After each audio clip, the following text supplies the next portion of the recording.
Tembakan gas air mata di tengah serbuan ribuan supporter ke tengah Stadion Kanjuruhan di Kabupaten Malang, Jawa Timur pada Sabtu 1 Oktober 2022 malam menjadi awal mula tragedi kemanusiaan yang bakal tercatat dalam lembar kelam sejarah persepak bolaan dunia di era modern. Dalam insiden selesai laga Arema FC versus Persebaya Surabaya yang dimenangkan tim tamu dengan skor 3-2 itu, ratusan supporter Arema FC dan 2 orang polisi tewas. Tragis.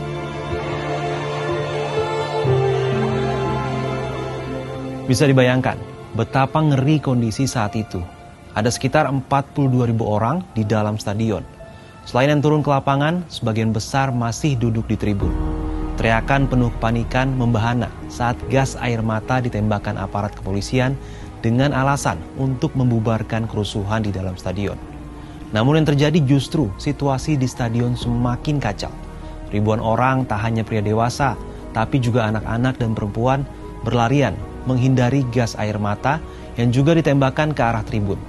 Mereka berlari menuju beberapa pintu keluar stadion yang ternyata masih terkunci.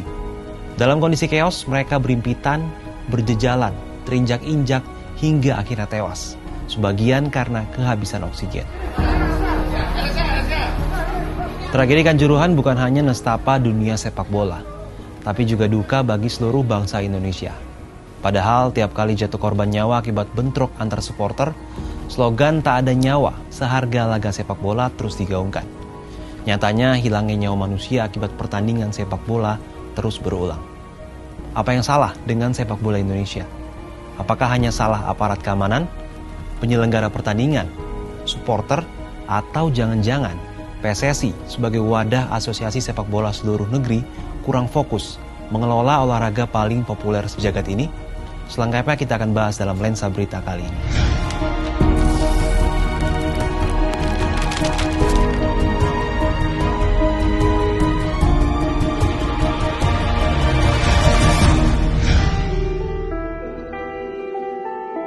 Insiden tewasnya supporter sepak bola di Indonesia bukanlah pertama kali terjadi. Ditilik dari arsip Kompas tercatat sejumlah peristiwa serupa pernah terjadi. Salah satunya pada 27 Mei 2012. Saat itu Persija Jakarta bertanding lawan Persib Bandung di Stadion Utama Gelora Bung Karno. Dalam laga dua musuh bebuyutan itu Persib unggul dengan skor akhir 5-1. Sejumlah pendukung fanatik Persija tak terima kekalahan tim kesayangannya. Usai pertandingan, supporter Persib yakni Rangga Ciptanugraha, Lazuardi, dan Dani Maulana tewas dikeroyok jakmania. Kemudian ada juga kasus tewasnya Haringga Sirla, supporter Persija Jakarta pada 23 September 2018. Saat itu Haringga yang akan menyaksikan langsung tim kesayangannya Persija bertanding dengan Persib di Stadion Gelora Bandung Lautan Api Bandung malah tewas akibat dikeroyok supporter Persib beberapa saat sebelum laga dimulai. Arsip Kompas juga mencatat, kerusuhan berdarah sepak bola sudah terjadi sejak 1967, yang menewaskan 3 orang dan melukai 4 orang lain di Kampung Percut, Kecamatan Percut Seituan, Kabupaten Deli Serdang, Sumatera Utara. Dalam laga sepak bola antar kampung atau tarkam itu, insiden diawali pukul-memukul antara para pemain, yang akhirnya menjalar antara sesama penonton. Kejadian itu meluas menjadi perkelahian, bakar-membakar rumah di antara kedua belah pihak. Tercatat 3 orang tewas, 4 luka-luka, serta 15 rumah terbakar. Mengerikan ya, nggak peduli berapa jumlah korban tewasnya.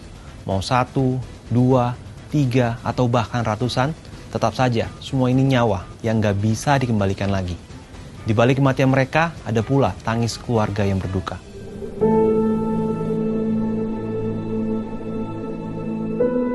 Tragedi di Kanjuruhan ini tentu sangat disayangkan, mengingat saat ini sepak bola Indonesia, khususnya tim nasional sedang menunjukkan performa yang bagus dalam beberapa waktu terakhir.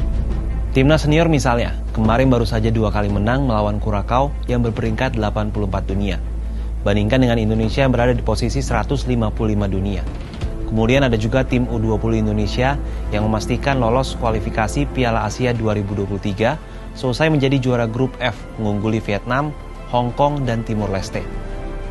Tak hanya itu, publik penggila bola Indonesia tengah menunggu perhelatan Piala Dunia U20 yang rencananya akan digelar di tanah air pada 2023. Ajang ini akan jadi sorotan dunia karena biasanya menjadi awal lahirnya bintang-bintang lapangan hijau, seperti misalnya Lionel Messi atau Cristiano Ronaldo. Nah, sederet prestasi hingga kesempatan jadi tuan rumah Piala Dunia bisa jadi akan tercoreng atau bahkan lenyap jika Badan Sepak Bola tertinggi dunia, FIFA, nantinya memberikan sanksi atas tragedi di Kanjuruhan.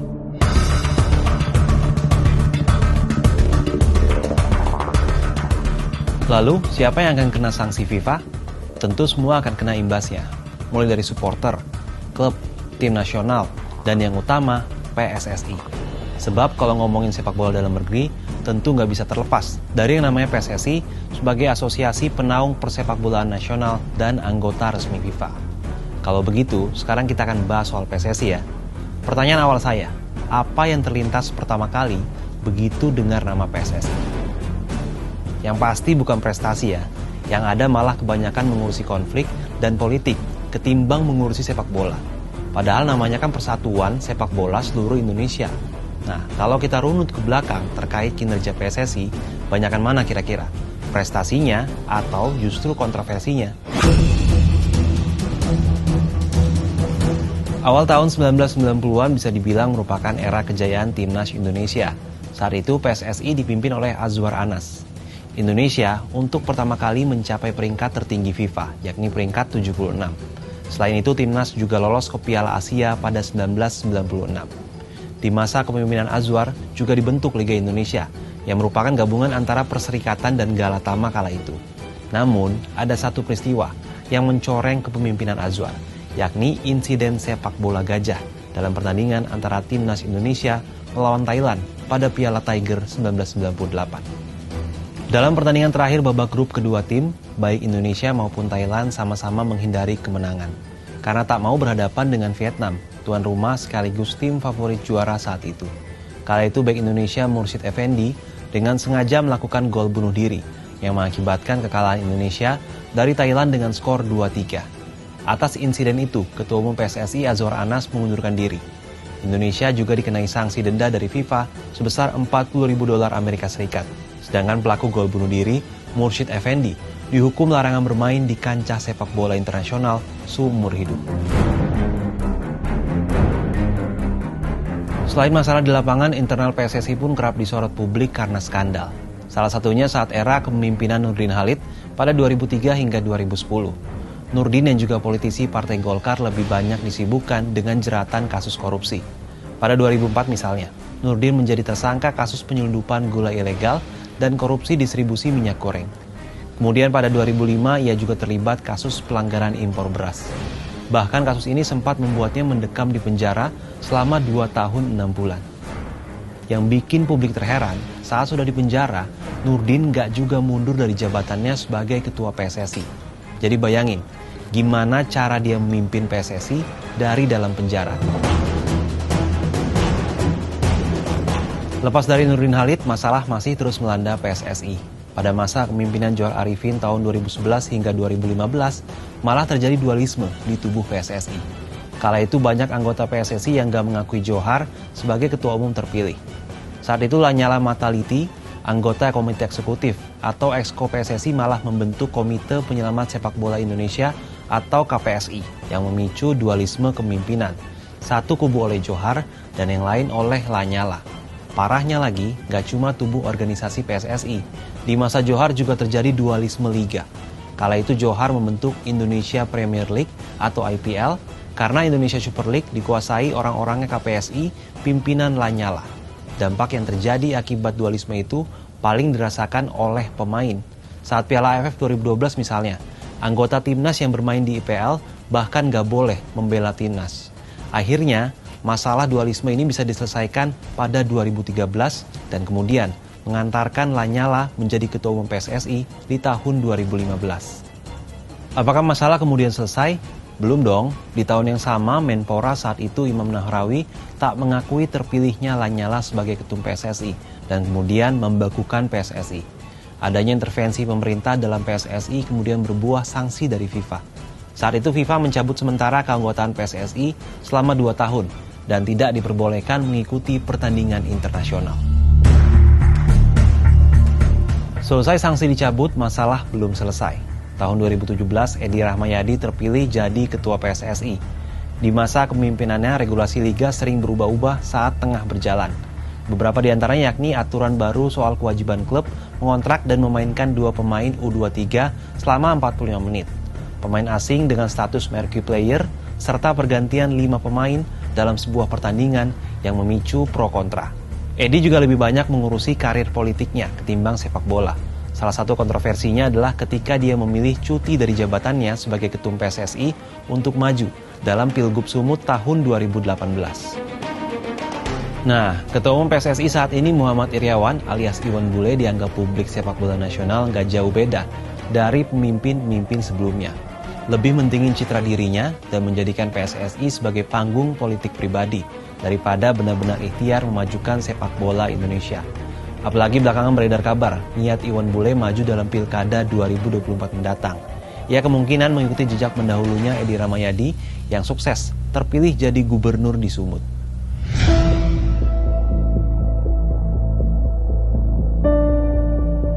Padahal nih ya, banyak banget permasalahan sepak bola tanah air yang semestinya dirampungkan PSSI. Mulai dari persoalan keamanan di dalam stadion, pengaturan skor di liga, belum lagi masalah internal di klub-klub, seperti kesejahteraan pemain maupun pembinaan usia dini. Semua masalah itu semestinya jadi fokus PSSI, bukan hanya mengurus kepentingan masing-masing. Terus kalau udah begini, PSSI harus bagaimana? Nah, Koordinator Save Our Soccer Akmal Marhali menyebut tragedi Kanjuruhan semestinya jadi momentum bagi PSSI untuk melakukan evaluasi secara menyeluruh. Sepak bola kita harus reformasi total dan ini harus dilakukan secara menyeluruh, tidak lagi parsial selama ini. Yang kedua, sudah waktunya misalnya aturan-aturan tegas soal mengurus PSSI dan sebagainya dijalankan dengan benar. Jangan lagi sepak bola kemudian jadi batu loncatan politik. Yang mengelola sepak bola benar-benar orang yang profesional, yang 24 jam penuh fokus untuk membenahi sepak bola, karena bangun sepak bola ini atau mengelola sepak bola ini menjadi pengurus PSSI ini sama saja menjadi presiden negara. Nah, karena itu tidak boleh dikerjakan secara sambilan.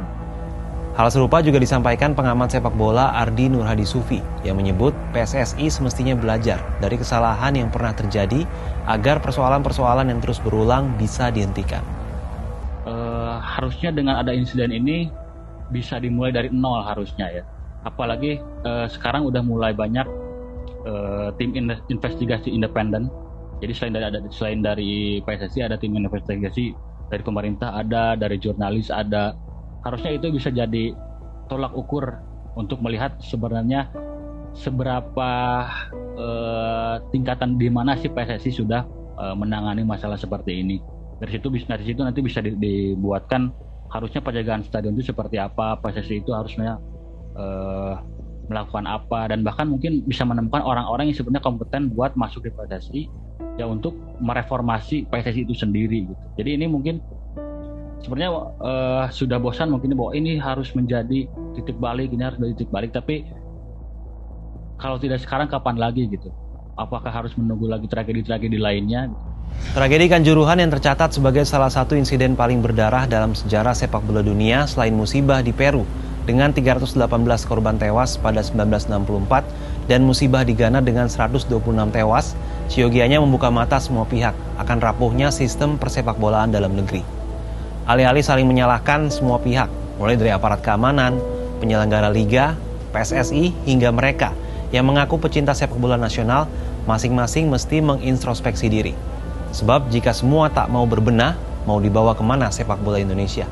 Demikian Lensa Berita kali ini, jangan lupa like dan subscribe dan nantikan konten-konten menarik lainnya hanya di Harian Kompas.